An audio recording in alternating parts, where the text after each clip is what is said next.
Hey, it's Mike with Green Glides, back with a new little project. You old timers will recognize this one. It's a Prochem Quad-Jet, made of steel, and man, it's a tank. But it's a fantastic head design, and was the basis of the Prochem Titanium, which is very similar. This is an 11-inch one, and the Prochem setup very similar in the back. And cast, this is steel, Prochem's titanium, obviously. But let me show you the new sapphire titanium, which you could say is the offspring of this wand. Extremely similar. Then I picked this up used for $250, and Green Glide's gonna put a brush glide on this thing soon because there's so many of these wands out here. It's actually still, this one hasn't been made in years and years, but we still sell a ton of glides, carpet glides for it. It's probably our third best seller. But I already raised the assist handle on it because I'm so tall. I'm about to fire it up. Well, I haven't used one of these Prochem triggers in a long time, but remember, they're takes quite a snap to pop those open. So I'm going to see if I can get a Westpac valve on there, or a PMF, something that's soft touch. But I got a kick out of these jets. I don't know if you can read those, but all four are different. This first one on the left is a 110.03. The next one, if I can read that, let me get in the light. But that's typical for carpet cleaners. They don't know that there's a difference in jets. That's a 110.02. And then we got an 80, 1.5, and then a 110.01.5. Or 80, 1.5, I should say. So I can't imagine be able to use this thing without streaking the heck out of carpet. And that's probably why the guy sold it on consignment at the local store, Interlink. So I'm going to fire up, see if these things even squirt. But before I do that, I'm going to crack open this acorn filter and see how bad that thing's plugged up. So let's go see. Let's take a quick look. All right, I don't want you to miss the moment of truth. It's always exciting. Let's see. Oh, clean. Unbelievable. A little too much tape in there. But that's good. Put that back together and we'll go fire it up. Hey, just to be clear, because I know there's some new guys on here and lots of millennials, but you want to put the Teflon tape on clockwise. And if you've never had a wristwatch or a wall clock, you may not know what that means. But see that watch? It turns this way. That's what clockwise means. Turn the way the hour hands move. So when you're holding a nut, a bolt, a thread, or in this case, this brass fitting, hold the end of the tape down and spin it the way the hour hands on the clock are going to move. You hold it tight and do, depending on what you're working on, you probably do about 2 good wraps. You want to make sure it's pulling into the thread. And then, there we go. And then pull it tight, pull it off, and work it in so that you see all the threads. That way, when you wind it into the female, let's not forget the little strainer. It's called an acorn strainer. That way it doesn't unwind the tape. But you do that so it doesn't drip. And seeing how the tail was pointing that way, it's not going to unwind. So just wanted to make that clear. Another thing you want to do when you're overhauling a wand is it's super common in cold areas for the water to freeze in the winter if the wand is left in the truck without a heat source nearby. And usually the first sign is you'll see the O-ring behind the nipple blown out, because as the water expands, it causes a lot of damage. So I'm going to check this one out, because I just have a fear. I saw 4 frozen truck mounts at 2 retailers yesterday. So I'm going to crack open these flared fittings here. Again, you put a wrench on one end, put a wrench on the other. Just make sure the little brass connectors are all good. So let me get that going. We'll show you what that looks like. All right, loosen that up. Oh, another thing, these were frozen. So I soaked them from all 4 entry points. You got a hollow end there, put some WD, soaked it there, soaked it around, and let it sit for a few minutes. I was able to crack them. Raise it up. You can see it used to be here. This must have been a real short guy. Anyhow, let's pull this off. Let's see how that brass looks. Make sure there's no hard water deposits, no pitting. So that female looks good. The male looks real good. And then we'll do the other end too, make sure that's all kosher. Because you want to do this stuff when you're in your garage with your tools, not in the customer's living room, and you find out you got a leak. And that might be your only wand on the truck that day, and now things aren't going to go so smooth. And because this is an all-American made wand, it's got standard fittings, so we got a 1/2 inch on the little nipple there, 9/16 on the lock nut, we'll call it, or the whatever you call that, expansion nut, press nut, flare nut, whatever the heck it is. So we're going to back these off one by one and inspect those fittings as well. All right, loosen those up. I'm going to pull them out. Nice clean brass. That's impressive. No wear. Look into the females there. No pitting. Looking good. These are a little tough to get out, so I'm going to put a little lube on these threads. Remember, this is a super harsh environment. If you weren't aware, this is a 1 3/4 inch tube. Real unique in the industry. Some people love it because it's just, that much lighter than a 2-inch tube and that much better performance than the 1.5-inch tube. It's flared at the end, so you can get your 2-inch vacuum hose on there, and just a nice maneuverable wand. From the looks of the wear on these lips, I don't know if there's ever a glide on there, but I'm going to put a nice brand new Green Glide hybrid on there, and I'm going to go cleaning with it this coming week. You can see it's a very tight fit, so I'm going to consider notching this wand right here, so that way I can slide the glide off and on.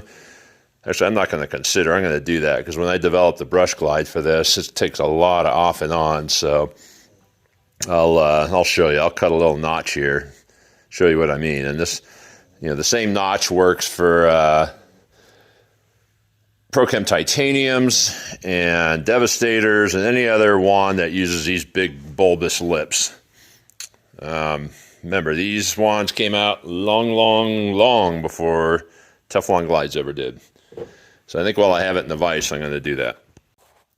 Okay, so I got it going with a hand file, just to get a notch in there. And remember, I'm cutting the profile to fit this back what I call the lip clip. And this 4.5-inch grinding wheel, pretty much the perfect width. So put on my safety glasses, and I'm going to cut that down, get it over with quick, and I'll show you the results. Well, it's been about an hour since I hit the pause button last, but I've learned a lot about the Prochem Quad-Jet in that time. I've had to make a call to Lisa and Tim Baker over at Prochem, and I don't know if you can see it, but there is quite a bit of variability in the width here from outer lip to outer lip. And I've actually taken the angle grinder and flattened this one, because as you can see, I notched it. And I had to use a combination of hand files and the angle grinder with the grinding wheel to get the glide on there. But it starts out narrow with about 16 millimeters, and it swells out to over 17 and then comes back in. And according to Tim, there was some variability. And according to Lisa, when you heat these glides up, you got to heat them up to where they're almost like Play-Doh, and snap it on, and then it cools down, and you leave it on until you grind it or wear it so flat that you can pop it off with a screwdriver, and then you do it again. But the Prochems have even smaller lips, if you want to call them that, than this. It's a little easier to get on. When I say Prochems, I mean the titanium. But now I got it to where it slides on, as you can see, and then it gets about halfway, and then I got to tap it on all the way. But by figuring this out, unfortunately, I convinced myself that we're not going to make a brush glide for this thing. Because one, carpet cleaners won't make all these cuts, or very few of them will. And very few of them might take it to a machine shop, muffler shop, and have it done. But in order to sell a brush glide, I got to sell hundreds, if not thousands of them to make any money at it. And being that this wand's no longer made, very few people are going to do this notching. And if you were to pop on the brush glide like a Teflon one, it would break it because it's Delrin. You can't heat them up and bend them that much. You know, the Teflon ones are pliable. So that was an excellent 250, well spent to learn that lesson. I'm real glad I did that. But I'm still going to use this wand. I'm going to give it a try. I think I'm going to send it to our fabricator and have him look at it to see if we can make getting our traditional carpet glides off and on a little easier. But you can see how that goes. And again, it starts off easy. And let me show you. If you can see, I got a real nice cut on there. You can see how I convexed it there, and you can see just a little bit of light. That's probably the best notch I've ever done. But because those lips swell out, I think I may grind on this a little more just so I can get it flatter. You can see where I scratched up a little bit, but I could fix that with some steel wool if I cared about it. But you know, that's just going to get covered up in funk anyways. But yeah, it's interesting that this varies so much, and I don't think this wand was ever used all that much. You know, definitely not for cleaning or doing water damage, rubbing on concrete. That didn't cause that swell. But I put some calipers on there, and it's, like I said, it's over a centimeter out. So no go for the brush glide, sadly. But next thing I'm going to hook up the truck mount, see how goofy these jets are, just for entertainment's sake. And then I will see if my jet stock or collection of jets handles that fan correctly, or I'm going to probably have to order some 80 1.5s to cover it correctly, because once you add that glide, you can see how much it lifts it, changes the fan pattern. Okay, we'll be back.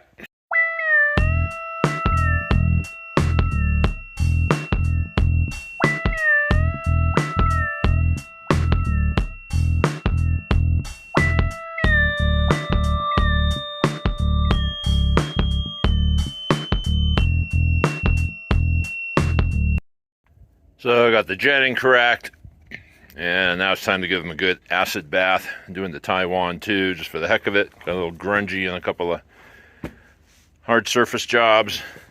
So take some grout acid cleaner, Sager's in this instance, and your little steel brush. Get in there and work all the corners and caverns and whatnot. Let it soak for a bit. And then pressure wash it off, and I'll show you what that's going to look like here in just a sec. And there you go. For, geez, who knows, 20-year-old plus wand. Could be older than that. These are what you call an heirloom wand. Nothing to go wrong with it. Might have to replace the hose, the jets, maybe your splitter, maybe the trigger. These can be rebuilt, but same thing with the Sapphire. Even though that's a stamped and welded head, this is a cast head. Wands like this last a lifetime. 2 lifetimes, maybe. But looking forward to putting this to work with the new jetting, the hybrid glide, and see how it performs with the 370. I'm going to guess do this slightly narrower profile, slightly larger tube, that it's going to work even better than the Sapphire, but the weight is something to be considered. And sounds like I sucked in some rocks there, huh? And then the ease of use of changing out the glides is, man, this thing's so light, just incredible. Something else to be considered. So, boy, you can see the difference in the height there. But 2 of the best wands ever made. Thank you, Prochem. Thank you, Legend Brands. And don't be afraid to keep your equipment looking sparkly fresh. You are a cleaner after all. Spend a little time, a couple times a year, clean them up. Don't be embarrassed to bring them in the house.